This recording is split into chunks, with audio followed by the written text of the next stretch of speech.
The world is changing. It's changing really fast. In fact, it's driven to a great extent by technology, and it's driven by concepts that help us build technology faster and better. And to counter that, we have concepts and technology that help us cope with technology we've already built. So what are we supposed to do with all this?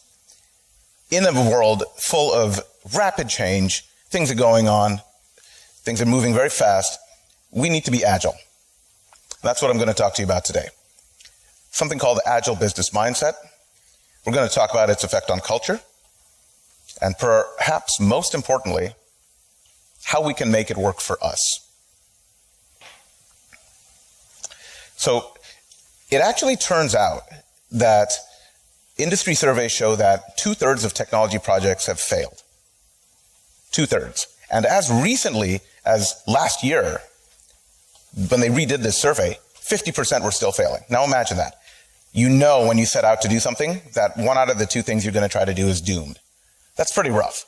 But it also makes some sort of instinctive sense. It's intuitive to us to know that if we're going to try to do something new, to push a technical boundary, to do something that's never been done before, we have a real risk of failure.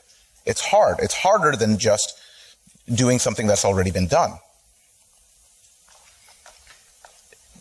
So how do you handle that? Well, it turns out that you try to build the right thing. You try to come up with different methods to help you build the right thing. But it turns out that building the right thing is also really hard. Half the time or more, it turns out that by the time you're done building what you set out to build, what you're building is no longer relevant. 70% of features in software aren't used.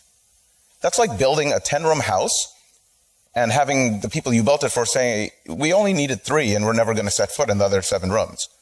That's a bit of an absurd thing to have happen, but it happens all the time. That's very challenging to deal with. Turns out that Agile has been successful. Those using Agile methodologies get product to a market 30% faster. Sounds great.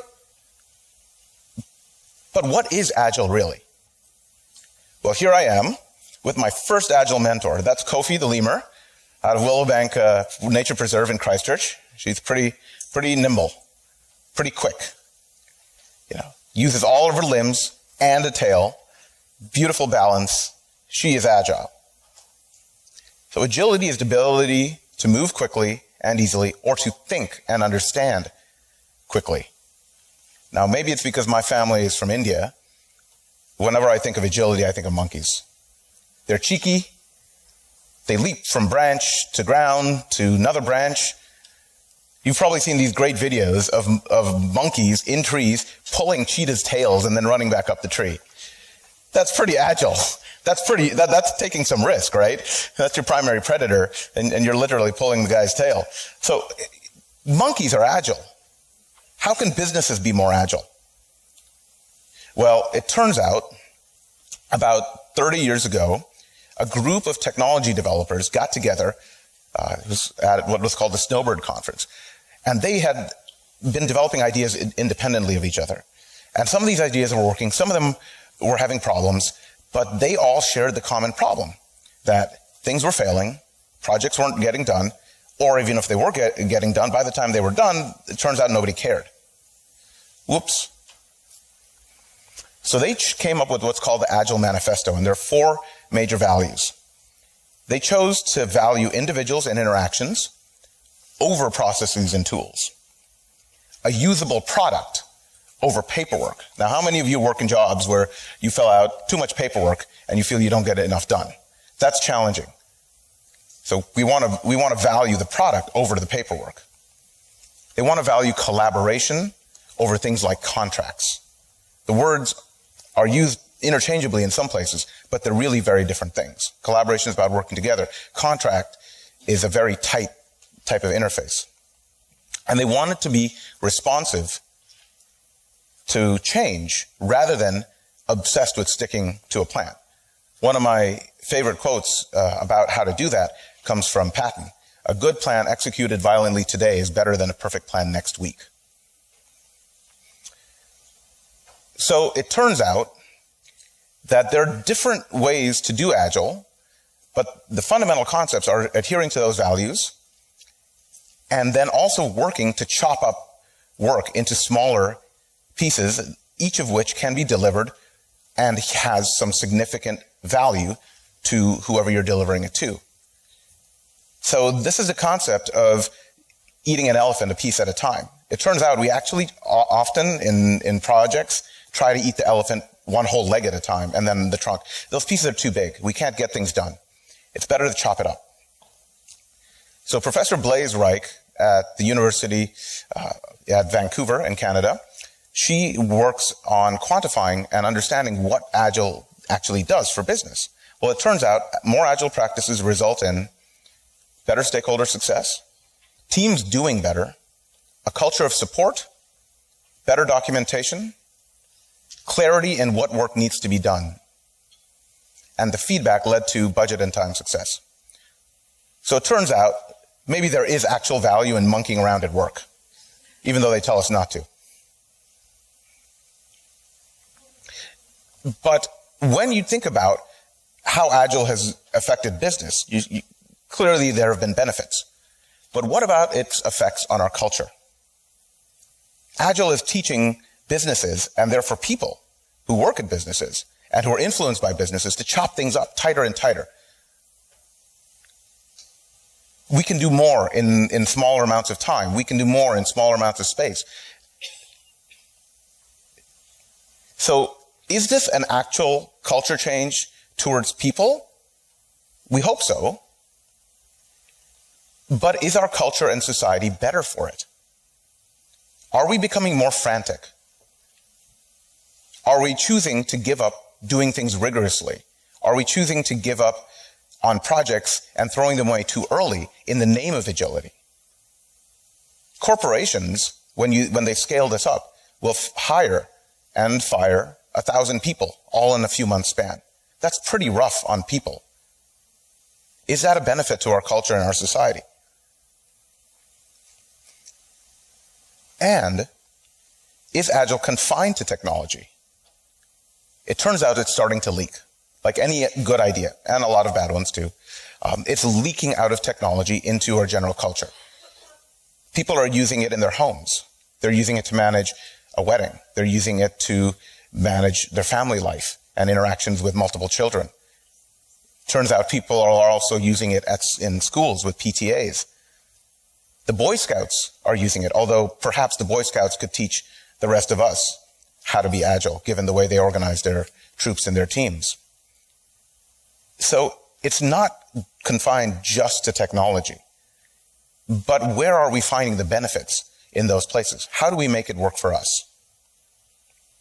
Well, it's in particular, how do we make it work in New Zealand? We've got Captain Kiwi here. He's ready to go. He's agile. He's got a shield. He's got beer on his belt just in case it's party time. He's got his boots on. He's ready to go in the mud, in the rain. Doesn't matter. He's agile. He's taken agility into himself. He's like some sort of special, ready to go, very agile monkey. So clearly, Agile applies outside of technology. But what are we going to do with it as normal people, as people with small businesses, as people who have children, as people who have schools? Well, there are things we can do. When you talk about industry, they talk about cost, budget, time. Those are impersonal things. That's not how you and I in our daily lives outside of work can be agile. But we can do certain things. We can respond to demand quickly, like the Agile Bakery that stopped bringing everybody in at 2 a.m., started baking later, and said, we're going to start with a basic croissant and then build fancy things on top of that. But we can sell our basic product right away. Or the Agile Studio that said, we're going to build basic videos, and then if people want more, we can add more interesting things, but we can go directly. We can teach collaboration to youth.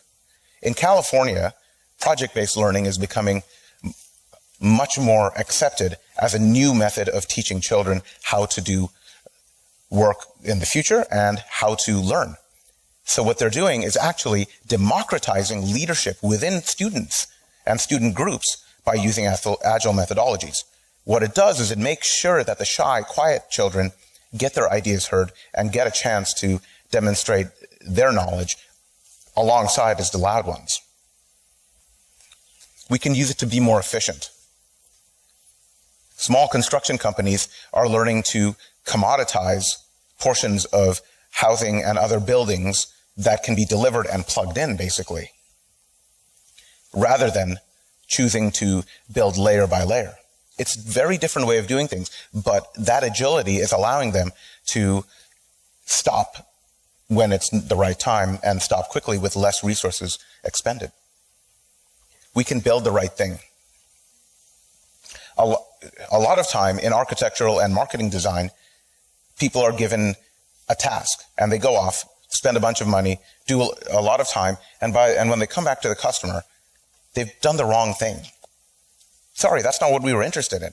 Why didn't you talk to us? Well, it turns out if they had with tighter feedback from the customer, you can build the right thing every time. And you can use it to reduce risk. When you're doing things for the first time, you don't know if you can do them. Sometimes there are fundamental roadblocks that you have to deal with. By doing things in smaller steps and checking back repeatedly, and hopefully each of those steps is actually something you can test, you can quickly expose if there is a block that simply can't be overcome. And we can be more accountable to each other. By using agile methodologies, what you do is you find a way in our society to hold each other more accountable, because you're not accountable just to some boss who's telling you to do something. You're accountable to your peers. It's a totally different way of looking at how we do things, but as a society, it's actually a much more community-based way. Now, a friend of mine who was in the Marines always talks about improvising, adapting, and overcoming. So how do we use agility in that context? Well, there's nothing more agile than bringing together improvisation, adaptation to overcome obstacles. So to improvise, can we chop up our car restoration into smaller, more manageable pieces?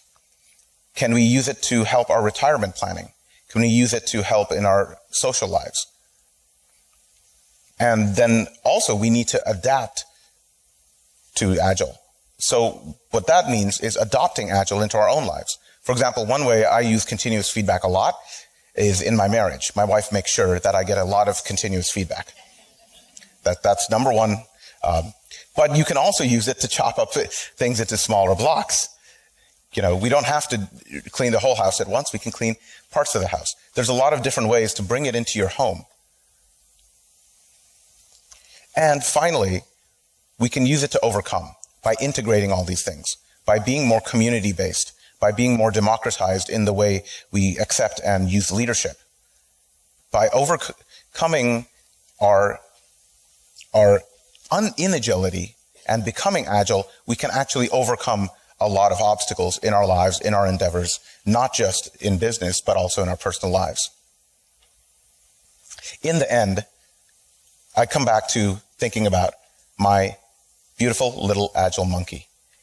It's quick, it's nimble, it jumps around, but it does it with a purpose. It's not incoherent. It's graceful. It's smooth. They have communities that interact with each other, and leadership passes as necessary. So we have to fundamentally let out our inner monkey. Thank you for your attention.